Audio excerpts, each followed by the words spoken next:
And we're back to Inkscape 1.4 updates. There is an update on the taper stroke path effect. We create a spiral.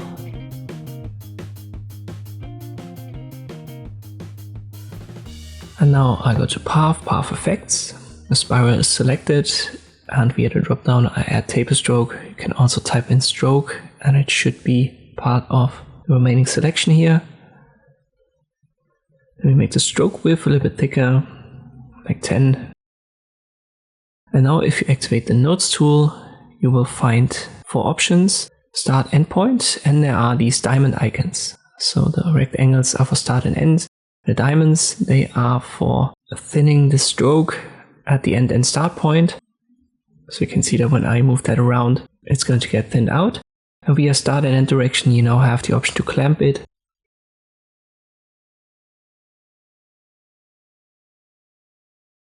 Here is the start direction.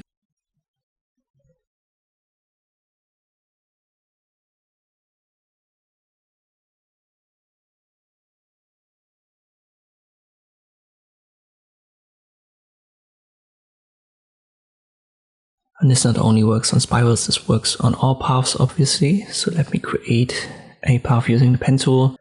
Simply left click here, then left click drag to create the curves.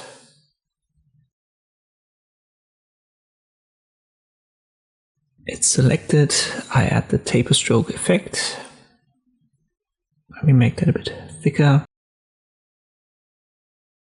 Maybe like 15. We need the nodes tool. And again, we have all of these squares for the nodes and then the 2 diamonds for this thinning. And you can clamp that, start and end once again. Left and right, if you're wondering, this is just for the orientation, and center puts it in center of the nodes. I hope this video was helpful. Thank you for watching, and I'll see you next time.